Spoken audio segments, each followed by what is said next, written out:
kabar semua? Senang sekali saya hari ini Ayu Ningtyas dapat menjumpai Anda kembali dalam program kesayangan kita, Dokterku, disiarkan langsung dari studio El Sinta TV dan 95,7 FM Fit Radio Semarang. Dan hari ini pemirsa, kita akan membahas mengenai tema yaitu panduan praktek klinik kecantikan di era pandemi untuk mencegah penularan COVID-19. Bagi Anda yang ingin tanya langsung, silakan di 021 2520 atau bisa juga kirim pertanyaan ke email kami di dokterkualsinta@yahoo.co.id. Hari ini kita kehadiran narasumber kita yang cantik yaitu Dr. Dian Andriani Ratnadewi SP KKM Biomed Mars Fins DV ya. Beliau adalah dokter spesialis kulit dan kelamin dari Rumah Sakit dari RSPAD Gatot Subroto ya. Dan kita sapa dulu Dr. Dian yang sudah hadir di samping saya. Dr. Dian, apa kabar? Baik, Mbak Rini. Kabarnya baik, alhamdulillah. Nah dokter, pas banget nih karena temanya ini tuh seru deh. Karena gini, banyak teman-teman aku yang mengeluh, aduh udah berapa bulan ya nggak kontrol ke dokter kulit salah satunya gitu ya. Karena kan ada yang lagi perawatan, ada yang memang lagi punya masalah akne lah atau apa begitu ya dok ya. Nah mungkin waktu akhir Maret gitu ya sempat tertunda pengobatannya, tapi kan sekarang udah menjelang era new normal ya, udah mulai memasuki seperti itu ya dok ya. Artinya kan apakah mungkin masih yang seperti dulu gitu kan, artinya udah ada perubahan dan tentunya ada, nah ini dia panduan praktek klinik kecantikan di era pandemi yang perlu diketahui secara luas oleh masyarakat. Artinya kan gak hanya dari sisi tim medisnya aja, tapi juga dari konsumennya ini sendiri nih, bagaimana yang mungkin perlu diperhatikan. Mengapa sih dokter mau sekali mengangkat tema ini? Pasti ada sesuatu atau alasan di balik itu ya dok ya. Silakan dokter. Iya. Jadi perawatan kulit dan kecantikan ini kan memang suatu tindakan yang khusus ya, sehingga memberikan izin untuk dibebaskan kembali itu memang agak perlu memperhatikan prosedur keamanan yang tinggi, baik keamanan untuk dokternya, untuk pasien ya terutama, dan juga untuk staf klinik yang ada. Betul. Nah untuk itu memang perlu prosedur yang merupakan panduan, baik itu untuk diketahui oleh klinik sendiri maupun oleh pasiennya sendiri. Jadi ada beberapa hal yang memang perlu kita angkat nih, yang perlu diketahui. Jadi ini memang untuk dua-duanya nih Mbak Rini, bukan cuma buat kliniknya aja, tapi juga buat pasiennya. Jadi sebaiknya memang pasien itu maupun klinik harus mengetahui bahwa pasien sebaiknya dijadwal. Jadi ada 5 hal yang saya mungkin ingin menyampaikan ya. Poinnya dulu, teasernya dulu nih. Teasernya apa nih? Ada 5 hal. Yang pertama adalah penjadwalan. Ya. Jadi penjadwalan itu kan memang sebaiknya online Mbak Rini. Jadi jangan terus datang beramai-ramai gitu ya. Online, kemudian nggak usah bawa temen gitu kan. Karena ini kan kalau online kan bisa sendiri lah di rumah online, nanti datangnya juga nggak usah rame-rame, nggak usah ditemenin ya. Biasanya kan kalau perawatan kulit itu datang hanya satu, pasiennya satu yang antar banyak ya. Gitu ya. Nah itu sebaiknya seperti buat itu. Temen ngobrol kalau lagi nunggu dokternya kan lama gitu. tuh. Karena nunggu giliran ya. Nah kemudian kalau dijadwal kan, ini kan tindakannya habis ini masih lama, jadi kan bisa nanti datangnya jam segini aja gitu kan. Nah kemudian yang kedua, ini juga harus ditriase dulu Mbak Rini. Kalau Mbak Rini masuk ke mall, masuk kemana itu kan ada screening ya. Betul. Tadi apa ketat periksa, ya. Ketat ya, periksa suhu dulu. Kantor juga gitu, kemana-mana sekarang seperti itu ya. Karena untuk memastikan aman nih, dia nggak demam gitu ya, padahal sebelumnya dia minum paracetamol ya. Nggak jadi ancaman buat orang lain lah ya istilahnya ya.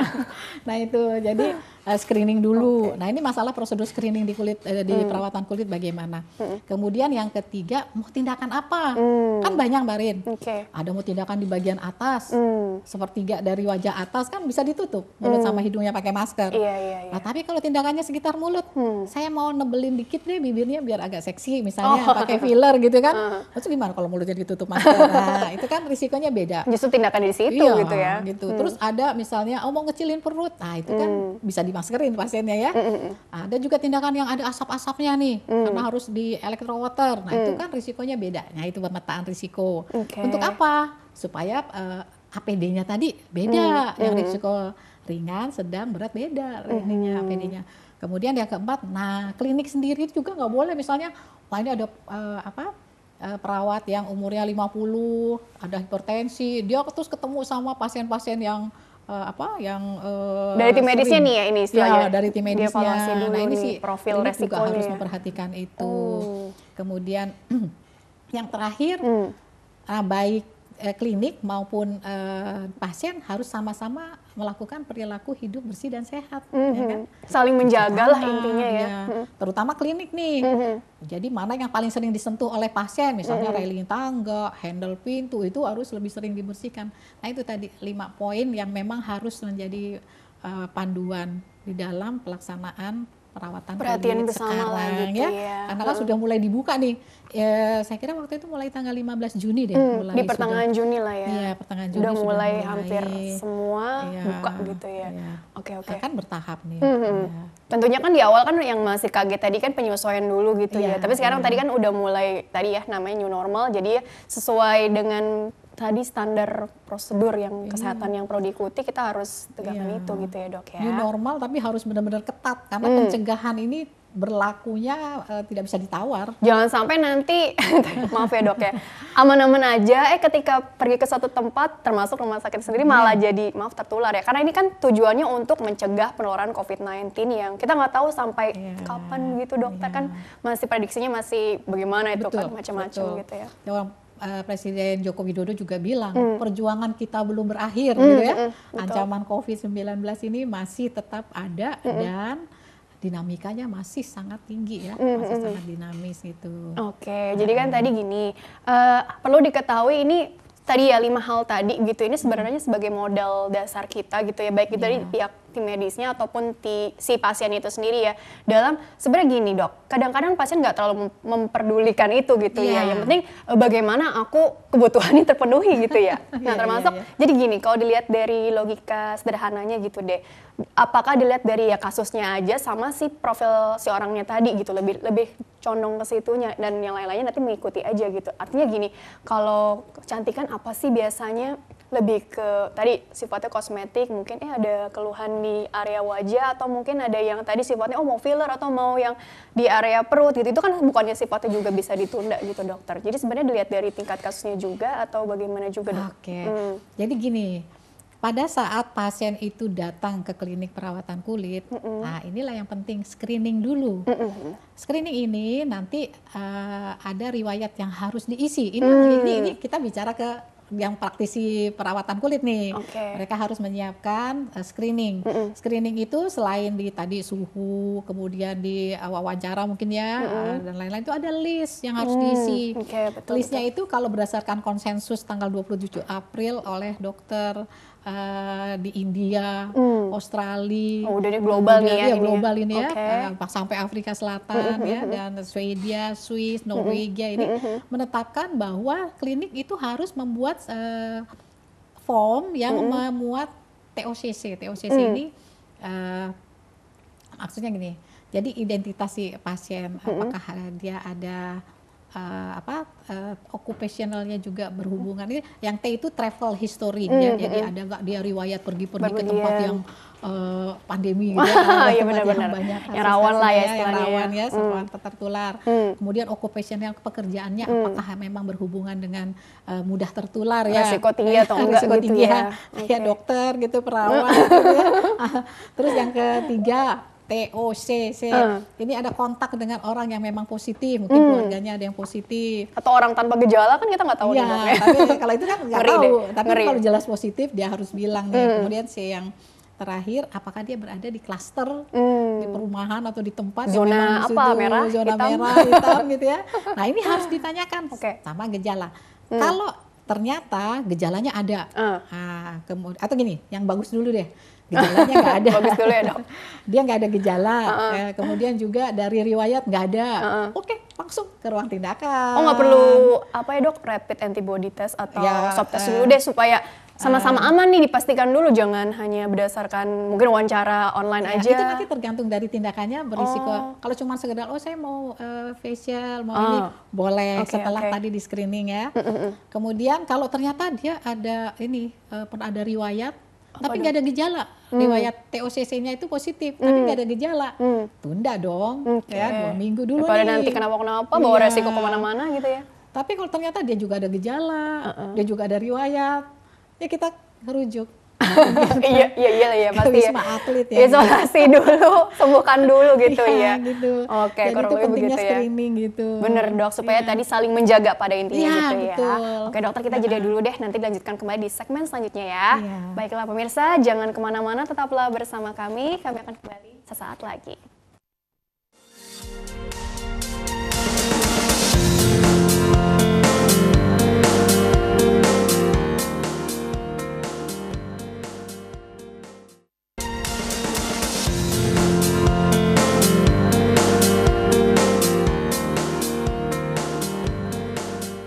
Ya pemirsa, terima kasih Anda masih bersama kami di program Dokterku, masih membahas mengenai panduan praktek klinik kecantikan di era pandemi untuk mencegah penularan COVID-19 bersama dengan Dr. Dian Andriani Ratnadewi, SPKK M Biomed Mars Fins DV ya. Beliau adalah dokter spesialis kulit dan kelamin dari RSPAD Gatot Subroto. Dokter, lanjutkan kembali ya. Jadi tadi ada 5 poin yang sudah dokter paparkan sih di awal gitu ya. Nah ini pengembangannya ada slide yang bisa dokter jelaskan lebih detail ya dok ya. Coba slide-nya ini satu persatu dibahas dulu deh. Kebetulan pendengar Fit Radio Semarang kan tidak bisa melihat ada slide apa sih gitu ya dok ya. Jadi sebagai pendahuluan, apa sih yang ingin dokter tekankan kembali dok di slide ini sebetulnya? Ya, jadi memang banyak pertanyaan. Kok nggak boleh sih saya ke dokter kulit? Padahal kan saya bermasalah. Tapi dia bisa gitu ya, misalkan tetangga aku kok boleh ya gitu. Jadi kok beda-beda sih tiap orang gitu. diskriminasi nih? Oh enggak ya dok ya? Sebenarnya ada apa gitu kan? Apakah kalau ke dokter kulit itu bisa menular? Ada COVID-nya apa bagaimana? Itu kan jadi pertanyaan. Terus gimana caranya orang bisa terkena gitu kan? Pasti orang bertanya-tanya. Terus untuk kalau misalnya memang ada risiko tertular, upaya apa sih yang dilakukan oleh praktek kliniknya itu supaya tidak tertular gitu ya? Nah, terus pasti ada yang nanya, ini sampai kapan ya ini pandemi, sampai kapan ini prosedur dijalanin gitu kan? Nah ini kan pasti banyak pertanyaan, tapi jawabannya cuma satu. Apa itu? Apa itu? Mau pertanyaannya 100, jawabannya cuma satu. Harus dilakukan pengamanan. Itu dia, harus dilakukan pengamanan. Itu di bold tuh ya, di bawah tuh ya. Jadi memang mau nanya apapun, loh kok saya nggak boleh, ya semuanya pasti akan terkait dengan pengamanan. Gitu apapun pertanyaannya harus dilakukan pengamanan. Adalah, itu alasannya adalah harus dilakukan pengamanan. Oke. Coba next slide deh ya. Kita next slide lagi. Wah, ini adalah konsensus yang sudah ditetapkan oleh beberapa dokter ya, emang praktek klinik, 1 dokter bedah plastik, 4 dokter spesialis kulit, dan 5 dokter yang praktek estetik ya. Ini tadi yang saya sudah sampaikan. 5 ini memang harus jadi perhatian praktek klinik. Nah ini saya ngomong sama yang buka praktek klinik kecantikan nih. Jadi untuk menjadwal kedatangan pasien, pasien harus dievaluasi, kemudian tindakan yang akan dilakukan kepada pasien itu harus dikategorikan dulu nih. Ini ringan, sedang, atau berat risikonya. Karena masing-masing ini akan berbeda APD yang digunakan itu. Kemudian kapan kita lakukan, apakah ini bisa ditunda? Misalnya saya mau ngilangin tato, ntar dulu buru-buru nggak gitu ya, penting banget nggak tato ini hilang. Mungkin mau ada acara terus dalam waktu dekat mau nikah mungkin harus hilang. Terus saya mau gitu. Iya kan macam-macam kan orang alasannya pasti. Nah itu mungkin kalau memang urgent, oke, tapi prosedurnya kan pasti beda gitu ya.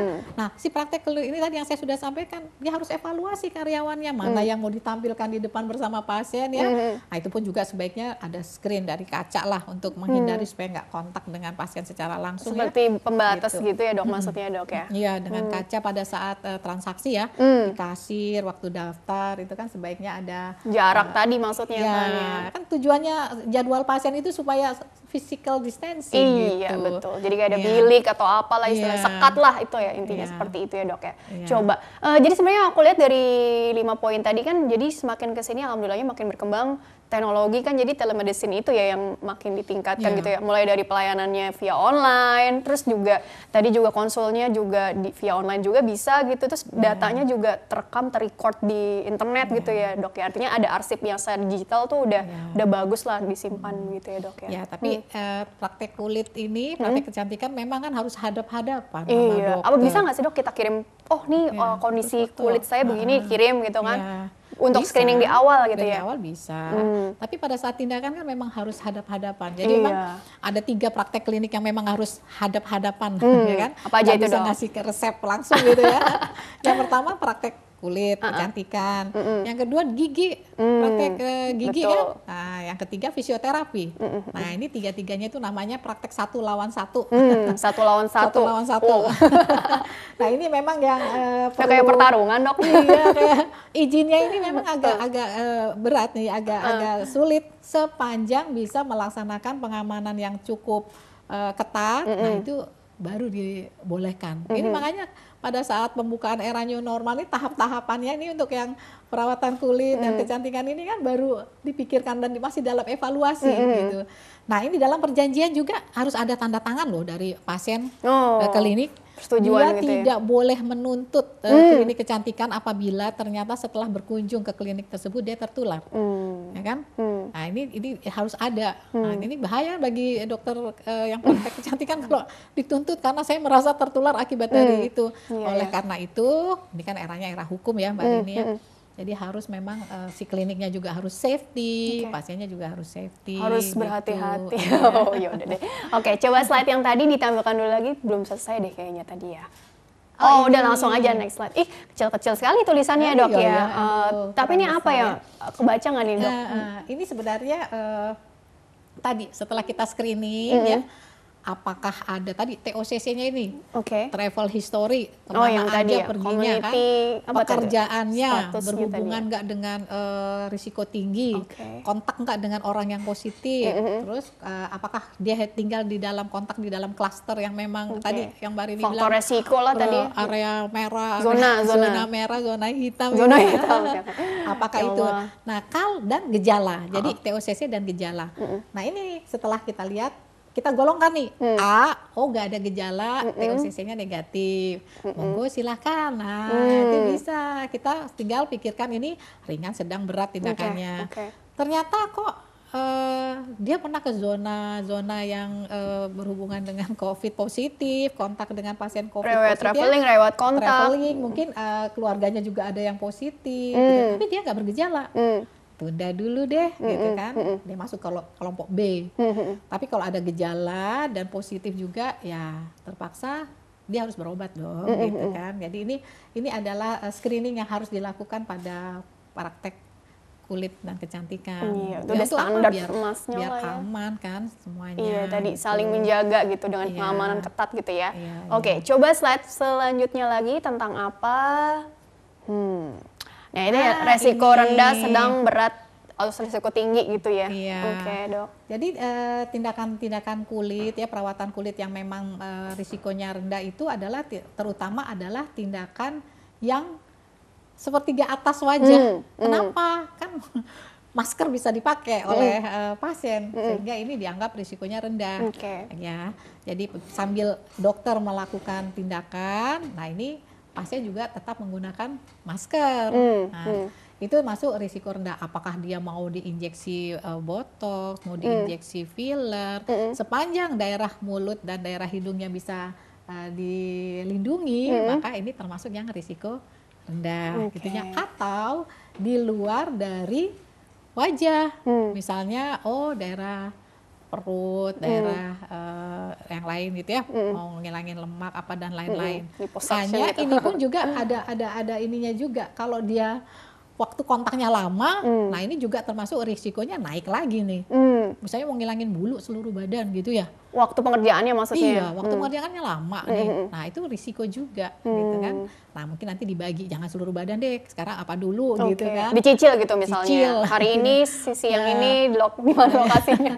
Nah itu bertahap gitu ya maksudnya. Supaya pasien juga mengerti, kok saya harus nyicil sih gimana. Nah karena ada risiko dengan kontak yang lama. Kemudian kalau tindakan itu di sekitar mulut gitu kan, naik risikonya, jadi sedang gitu. Nah kalau dia menghasilkan seperti laser, ada aerosol ya, ada asap, karena kita elektrocutter itu kan kita dengan alergi panas kan, jadi kita membakar jaringan yang rusak, itu kan ada aerosol. Nah itu juga klinik juga harus standby dengan alat-alat yang bisa menyedot udaranya gitu ya, ada HEPA filter, ada smoke evakuator, jadi harus lengkap lah ya itu ya, untuk kalau tindakan itu. Kalau tidak, dia menempatkan risiko baik pada dirinya dan pada pasien. Betul. Nah dokter juga harus lebih mandiri sekarang. Kalau tindakan itu bisa dilakukan oleh dokter dan pasien, nggak perlu panggil perawat. Untuk apa? Mengurangi jumlah Kontak tadi ya, kan kontaknya. disuruh menghindari kerumunan dong. Iya. Walaupun cuma bertiga kan tetap aja kerumunan nambah. juga. Apalagi udah Nambah resiko tadi ada satu lagi nambah. iya, belum lagi samperin. nanti kalau temennya mau masuk mau ikut lihat. Makanya tadi sendiri aja ya. Iya. Kecuali mungkin pasiennya yang di bawah umur gitu kan, apa mungkin Iya. ya kan pasti ada pendamping, tapi Iya. pendampingnya tetap jaga jarak juga Iya. gitu ya. Maksudnya Kak, seperti itu ya. Pokoknya prinsipnya adalah bagaimana caranya social distancing dan menghindari kerumunan. Physical gitu distancing kan, ya? gitu ya. Iya. Oke. Coba slide selanjutnya lagi tentang apa? Ini yang tadi Iya, sudah ya. masih. Jadi misalnya Oh masih mau ditekan, ditambah lagi kan, boleh dok. Banyak kadang pasien soalnya sekarang udah poinnya. pada pinter-pinter Mbak Rini. Iya. Jadi dia bilang, oh saya mau HIFU gitu kan. HIFU-nya di mana? High Intensive Focus Ultrasound itu ya. Untuk kencengin wajah gitu ya. Atau orang kadang bilang setrika wajah gitu kan. Nah sekarang di mana? Kalau cuma sekedar di dahi, aman itu ringan. Tapi kalau udah seluruh wajah, nah itu darah sedang gitu kan risikonya. Udah pinter lagi, oh saya mau PRP. PRP itu kan ngambil darah, kemudian darah itu kita putar ya, kita sentrifuge, kita ambil putar ya. plasma yang kayak platelet atau kayak trombosit itu kita ambil, masukkan lagi. Itu kan kita kontak dengan cairan tubuh pasien. Nah ini otomatis risikonya jadi tinggi. Makanya ini kadang-kadang untuk risiko tinggi terpaksa tadi, apakah kita harus rapid, bahkan kalau tindakan operasi harus di PCR dulu, kita swab dulu baru boleh kita laksanakan demi keamanan gitu ya. Nah kadang-kadang pasien menolak gitu, karena ini yang harus ditekankan bahwa kenapa ini kita tunda, kenapa ini kita tolak, kenapa ini harus melalui prosedur pemeriksaan yang lebih dalam lagi. Ya satu tadi, demi keamanan dan pencegahan infeksi. Memang kelihatannya jadinya lebih ribet ya dari sebelumnya ya. Ya mau gimana kan memang di tengah pandemi ya nggak sih? Karena kan ini udah pokoknya nggak ada apa namanya tidak ada kekhususan bahwa oh ini boleh gitu ya, pokoknya harus ketat nih kalau mencegah infeksi. Nggak bisa tawar-menawar Nggak lagi bisa lah ditawar. gitu, maksudnya emang begini kondisinya ya kan. Mau kemana-mana sekarang prosedurnya sudah seperti itu ya. Pokoknya tujuannya kan kita bagaimana mencegah penularan, baik itu kayak semua pelaku lah di situ ya. Nah gitu Mbak Rini. Oke. Terus apalagi kan kunjungan kan nggak bisa aja kan, nggak mungkin sekali kan, apalagi ada lagi kunjungan selanjutnya follow up itu kan berarti kan perlu dipertimbangkan juga tadi ya dok ya, resikonya juga segala macam. Oke, coba slide selanjutnya lagi dulu deh, tentang apa ya, masih ada nggak slide-nya? Ini. Jadi tadi kan kita udah kategorikan nih risiko yang rendah, risiko yang sedang, dan risiko yang tinggi. Ini APD-nya maksudnya ya, ya? APD-nya gitu ya. Jadi otomatis kalau sarung tangan untuk dokternya nih dia harus pakai dong. Mau risiko rendah, mau risiko sedang, risiko tinggi dia harus pakai sarung tangan. Terus ini apa surgical cap, apa yang tutup kepala itu ya? Penutup kepala. Untuk menghindari rambutnya biar tidak terekspos gitu ya, tidak terpapar. Ini mau semua risiko juga harus pakai gitu ya. Kemudian untuk shoe cover ini mah kalau tidak perlu, tidak apa makanya kalau yang rendah sama yang sedang nggak perlu, tapi kalau risiko tinggi harus pakai ya. Kemudian eye protection, semua eye protection pakai lah ini ya. harus pakai ya, semuanya harus pakai. Nah kecuali pasiennya, karena pasiennya mau di treatment. Kalau pasiennya ada kalau matanya sepertinya nggak nampak sehat-sehat banget gitu dok, ada keluhan kan, ada juga nih gejala ini dikaitkan yang matanya warnanya apa gitu ya. Nah itu gimana dok? Tentu evaluasi dulu dong dok. Betul. Jadi memang sekarang itu kita memang harus belajar. Belajar lagi ya. Dan ini belajar tidak harus dokter, semua harus belajar. Betul. Jadi kan ini update terus nih pengetahuan tentang COVID. Gejalanya semakin beragam luas, gitu ya kan. Sehingga pengetahuan yang diperlukan ada pengetahuan yang paling terkini lah ya, yang paling baru ya. Oh tadi boleh ditampilkan lagi. Coba ditampilkan dulu lagi deh. Nah ini misalnya face shield. Face shield kalau misalnya tindakannya memang tinggi, dokter harus pakai ini. Ini untuk praktek-praktek kecantikan nih, pelaku praktisi, hati-hati kalau tindakannya yang berasap-asap tuh jangan sampai dia tidak menggunakan gitu ya. Nah kalau dia risiko rendah, ya nggak apa-apa pakai masker bedah. Tapi kalau risikonya sedang atau tinggi harus pakai masker N95 gitu ya. Itu kan yang memang bisa menyaring 95% partikel virus ya. Nah kemudian juga untuk protective apron itu juga untuk yang risiko tinggi itu juga harus dipakai. Nah ini dan pasien juga kalau kita harus usahakan pasien ini hanya terekspos di daerah yang akan dilakukan treatment. Kalau yang tidak dilakukan treatment sebaiknya di cover juga. Terus alasnya pasien itu harus diganti. Nggak boleh satu pasien nanti datang lagi yang lain nggak diganti gitu ya. Nah ini buat kan pasti langsung ganti kan? Iya. Nanti ini buat pengunjung nih kan, buat pasien, dok kok nggak diganti masalahnya nih, prosedurnya konsensusnya kan harus diganti gitu ya. Dok ini udah diganti kan nih, artinya bukan yang bekas sebelumnya kan? Enggak lah ya, enggak lah. Oke, baik. Coba ada lagi slide selanjutnya lagi tentang apa? Panduan new normal tadi ya, menurut Kementerian Kesehatan ya. Dari Kepmenkes, keputusan Menteri Kesehatan tentang panduan new normal. Nah ini memang kita harus bahagia, bagaimanapun juga harus happy melaksanakannya ya, karena itu sangat bermanfaat buat kita. Jadi di situ sudah ada disebutkan aturan atau prosedur di tempat kerja ya. Kan sekarang kayaknya nggak masuk semua ya. Atau ya mulai masuk tapi dikasih shift-shiftan gitu ada ya kan. Ada shift-shiftnya itu shift yang malam itu kan dikurangi ya. Bener jam kerjanya ya. Itu memang sudah ada aturannya. Demi kesehatan di Kepmenkes sudah ada. Kemudian di tempat kerja ya itu tadi ada pemeriksaan suhu apa itu sudah ditetapkan seperti itu. Nah, tempat-tempat publik lah. Ya, siapa yang harus bekerja dari rumah saja? Mungkin, wah dia tetap pengen bekerja di sini, tapi dia punya comorbid demi keamanan, gitu kan? Hand hygiene harus ada. Kemudian juga tadi physical distancing, gitu ya. Sarana promosi edukasi. Ya, jadi promosi edukasi di klinik itu nggak usah ada bunga-bungaan gitu ya, koran-koran, brosur-brosur gitu kan, semua yang susah-susah dibersihkan itu sebaiknya dihindari gitu. Itu media penularan nggak sih? Mesti kan habis dipegang orang, kita nggak tahu bekas siapa. Jadi, itu sebelumnya. Mungkin kalau dulu klinik kecantikan tuh makin banyak bunga itu ya, makin menarik gitu ya. Kalau sekarang justru yang sepi, nggak ada majalah gitu kan untuk di ruang tunggu macam-macam ya. Lebih baik disiapkan misalnya pakai ada QR code gitu ya, langsung di scan, udah bacanya dari HP sendiri. Iya benar-benar. Untuk mengurangi resiko tadi lah ya istilahnya ya. Coba slide selanjutnya lagi. Tentang apa? Ini tadi udah dijelaskan lah ya dok ya? Iya. Jadi yang penting kan prosedurnya itu kita harus kerjakan dengan ikhlas tuh, highlightnya. Ikhlas, karena memang ini permasalahan untuk kan ada yang belum bisa menerima ya dok ya situasinya. Jadi kita harus beradaptasi ini ya, beradaptasi.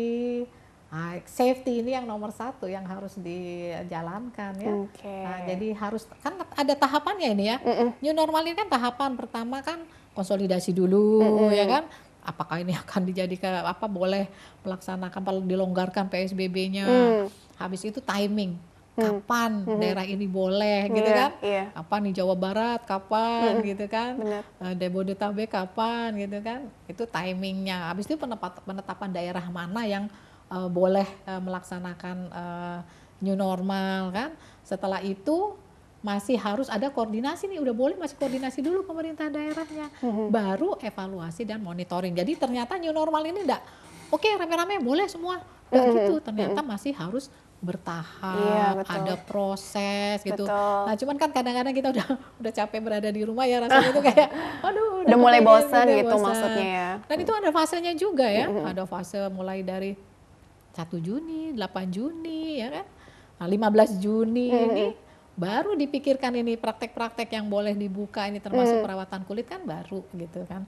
Tapi ada syaratnya, ya ini yang saya sampaikan ini, klinik perawatan kulit juga harus memperhatikan safety baik itu internalnya maupun keluarnya terhadap pasien. Si pasien sendiri juga harus ikhlas menjalani, saya harus diperiksa dulu, saya tidak boleh melakukan ini, mana yang harus ditunda, karena tujuannya tadi satu kan, pengamanan gitu. Iya, begitu ya. Oke, slide terakhir tentang apa?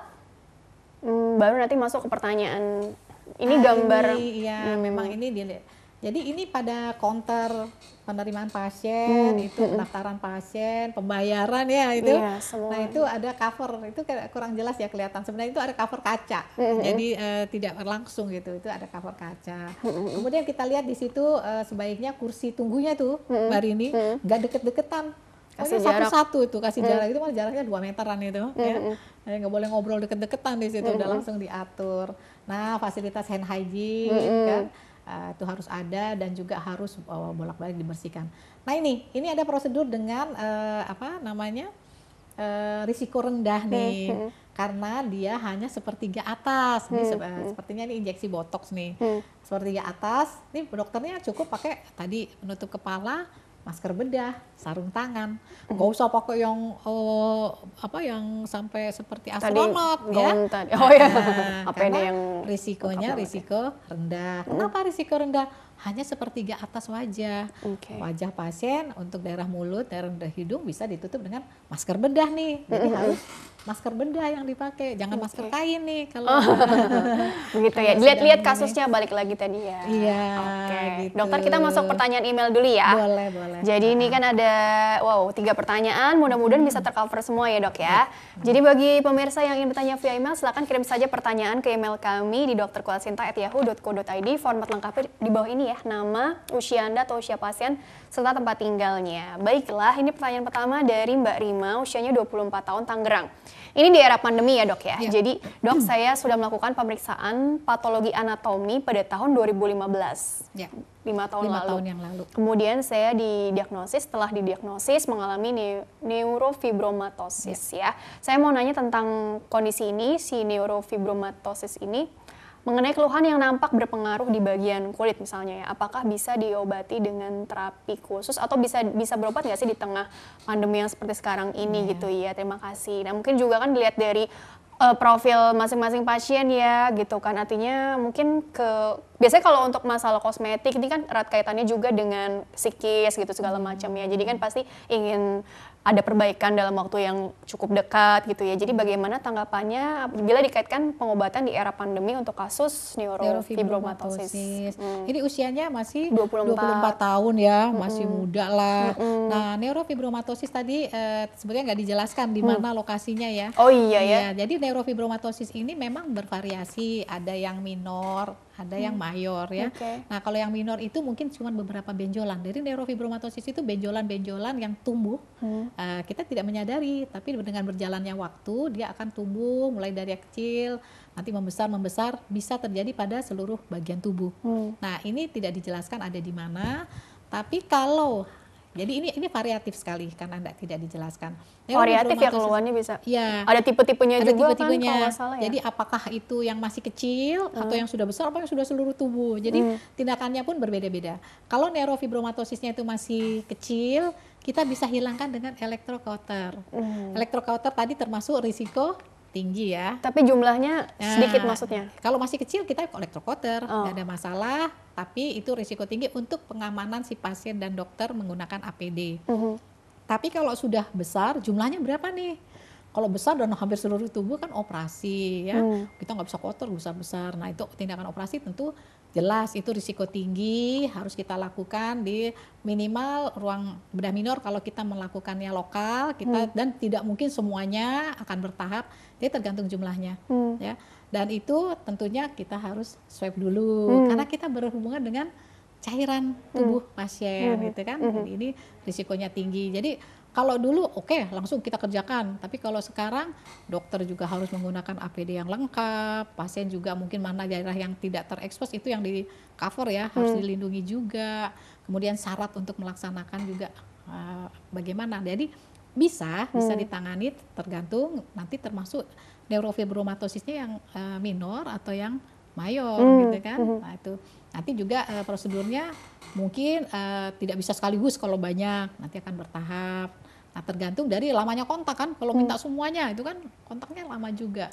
Nah, dokter pun harus memikirkan keselamatan dirinya juga. Betul. Apalagi yang dihadapi pasiennya bukan satu orang aja kan. Iya. Banyak dong Iya. Artinya nanti ya pokoknya harus melindungi dirinya sendiri dulu lah. Intinya seperti itu ya. Harus terlindungi. Wow, panjang ya untuk pembahasan nomor 1 aja. Oke. Selanjutnya nomor 2 nih dari Mbak Ratu nih, masih muda juga nih, 19 tahun, Bogor. Nih, biasanya yang nanya seputar kecantikan gitu emang muda-muda nih rata-rata ya kan. Dokter, bagaimana nih cara mengatasi atau menghilangkan bekas jerawat dan bopeng? Oh, biasa nih ya saya ditanya ini ya. Apakah ada treatment yang dianjurkan? Kalau untuk terapi laser bisa atau boleh nggak untuk orang yang berusia di bawah 20 tahun gitu ya kan? Karena mungkin ada yang bilang jangan dulu gitu kan. Ada juga yang seperti itu ya. Tapi kalau misalkan dianya mau, tapi sebenarnya bisa atau enggak sih pertanyaannya di tengah pandemi. Kalaupun bisa, tadi resiko yang akan dinilai itu juga bagaimana gitu evaluasinya. Jadi bagaimana dok untuk tanggapan untuk Mbak Ratu dari Bogor 19 tahun? Iya. Kalau dia mengeluhkan bopeng berarti riwayat pernah berjerawat yang lumayan cukup banyak ya. Nah, bopeng atau scar pasca akne ini kan bervariasi. Apakah dia yang box scar, yang dalam gitu ya, apakah yang cuman landai aja gitu ya, pokoknya ada macam-macam. Nah, sehingga penanganannya pun berbeda-beda. Untuk tindakan-tindakan untuk menghilangkan scar itu juga ada berbagai macam. Di antaranya itu mikrodermabrasi, ya kan? Diamplas lah namanya. Istilahnya gitu ya dok ya. Yang stratum korneumnya itu ditipiskan supaya dia landai. Dia lapisan paling apa sampai dalam juga ini dok, kan kalau landai masih bisa cepat lah, masih ada hasilnya meskipun beberapa kali. Kemudian kalau misalnya dia lebih dalam lagi, mungkin kombinasi, bisa dikombinasikan dengan mikrodermabrasi ditambah dengan istilahnya subcision. Subcision itu kita mengiris, sub itu bawah, scission itu iris. Jadi mengiris di bagian bawah dari jaringan, tapi ngirisnya nggak pakai pisau, pakai jarum ya. Ujung jarum itu kan tajam ya. Jarumnya dijalankan, nggak ada luka di situ ya, nggak ada luka, tapi lukanya cuma kayak orang disuntik aja. Tapi nanti bisa karena kita jaringan ikat yang di bawahnya kita iris sehingga dia ngangkat dengan ikatan yang ikat ke bawah itu kita iris yang angkat. Jadi itu tapi harus kombinasi mungkin di samping itu ada derma roller lagi. Setelah itu gabung lagi dengan laser, laser CO2. Jadi memang kalau sudah jadi scar itu permasalahannya jadi lebih kompleks. Jadi sebaiknya lebih kalau masih akne itu lebih baik diobati sebelum nanti jadi scar. Kalau baru tadi sudah melakukan derma roller ya, nah itu mungkin masih kurang barangkali ya, harus ada kombinasi. Nanti tambah lagi dengan peeling juga ada kedalaman-kedalaman tertentu. Nah ini memang tidak bisa dengan satu macam treatment. Nah itu juga risikonya lagi ya. Kalau dia berhubungan ada cairan darah ya, tindakan-tindakan yang menghasilkan aerosol ya, mikrodermabrasi itu kan diamplas tuh, pasti ada yang jaringan yang terkelupas. Nah itu termasuk risiko tinggi gitu ya. Nah itu memang karena ada jaringan yang terkelupas ini ya gitu ya. Gitu. Jadi memang siapa tadi Mbak Ratu itu kalau misalnya mau bicara lebih baik mungkin harus dikonsulkan ini jenis scarnya yang bagaimana. Harus dilihat langsung sih ya. Ya betul. Nanti juga harus berbagai scar itu juga tindakannya beda gitu kan. Mungkin ada yang dengan mikrodermabrasi udah cukup gitu ya. Ada yang enggak. Baiklah. Dokter, kita jeda dulu ya, dilanjutkan kembali di segmen terakhir ya. Baiklah pemirsa, jangan kemana-mana, tetaplah bersama kami akan kembali sesaat lagi.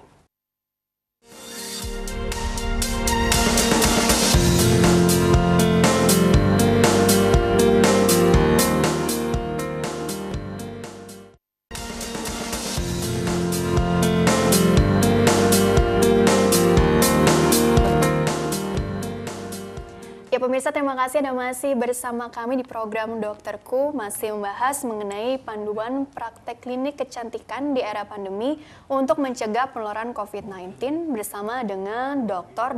Dian Andriani Ratnadewi SPKK M Biomed Mars Fins DV.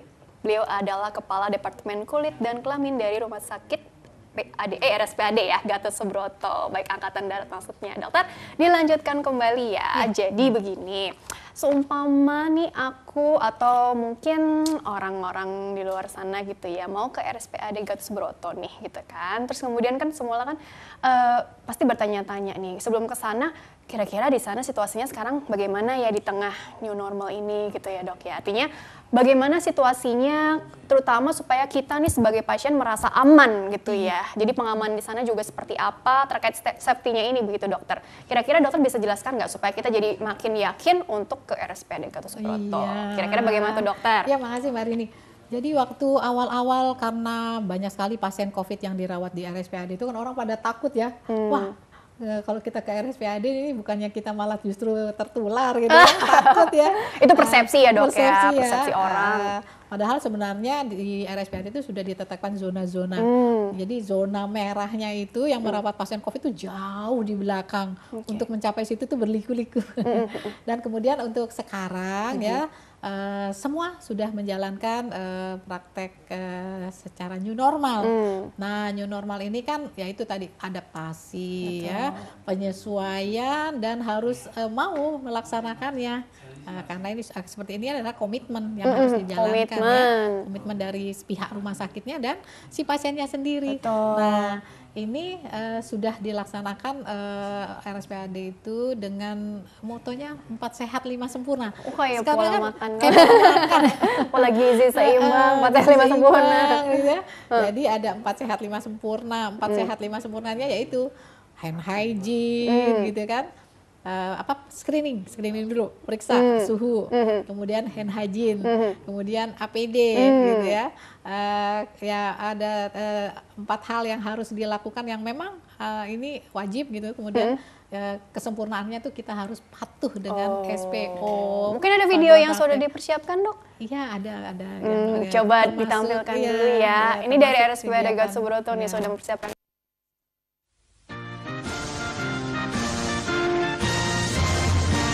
Kesehatan angkatan darat milik kita, meski bila sakti lambangnya, bawalah semangat membara dalam jiwa, cinta suci setiap masa, kita selalu siap mengabdi dan berbakti, bagi pembangunan negara, membina kesehatan dan menjaga jiwa raga.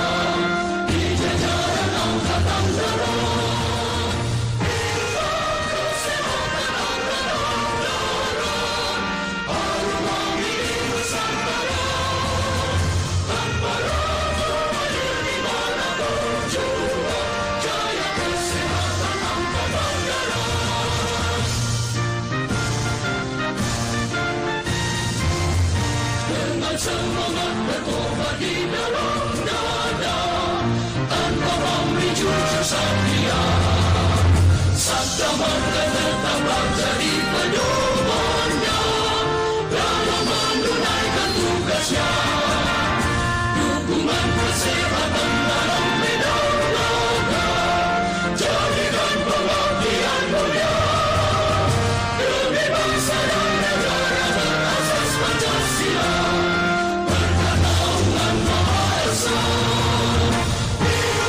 Kesehatan angkatan darat, arwah milik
Wah, videonya semangat sekali ya dok ya.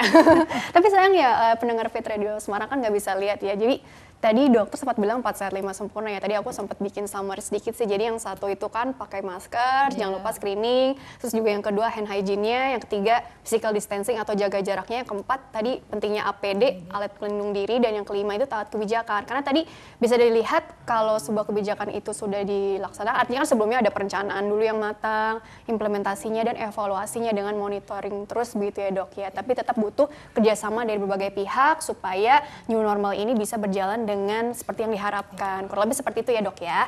Oke dokter, karena sayang sekali waktunya kan juga terbatas. Jadi closing statement yang ingin dokter tekankan sekali lagi sebagai take home message-nya untuk kita semua kurang lebih seperti apa? Singkat saja, silakan dokter. Ya, terima kasih Mbak Rini. Jadi ini memang kita harus beradaptasi dengan era kenormalan yang baru. Harapan kita semuanya kan inginnya segera selesai. Amin, pandemi ya Allah. ini berakhir ya. Nah, untuk itu tentunya kita semuanya harus dengan ikhlas menjalankan safety ini. Kemudian selain ikhlas itu mungkin pesan saya untuk semuanya ya kita happy aja, kita bahagia menjalankan karena semuanya adalah berpulang lagi kepada kita semua itu untuk keamanan kita. Jadi kalau untuk pencegahan tidak bisa ditawar. Iya, jadi ikhlas dan tadi bahagia menjalankannya ya. Tadi new normal ini gitu. Jadi supaya nggak ada lagi tuh yang apa, oh nggak diterima nih atau apa gitu ya dok ya. Tapi tadi berdamai dengan situasi yang ada saat ini ya. Supaya kita jadi jauh lebih happy, lebih sehat juga ya. Fisiknya, mentalnya juga. Oke dokter, terima kasih telah berbagi ilmunya di sini. Insya Allah membawa banyak manfaat untuk orang banyak. Sukses dan berkah selalu ya dok ya. Terima kasih. Iya, baiklah pemirsa, terima kasih juga Anda telah mengikuti program ini. Saya Rini Ayuning Tias beserta seluruh kru yang bertugas mohon undur diri dari hadapan Anda. Sekian dan sampai jumpa.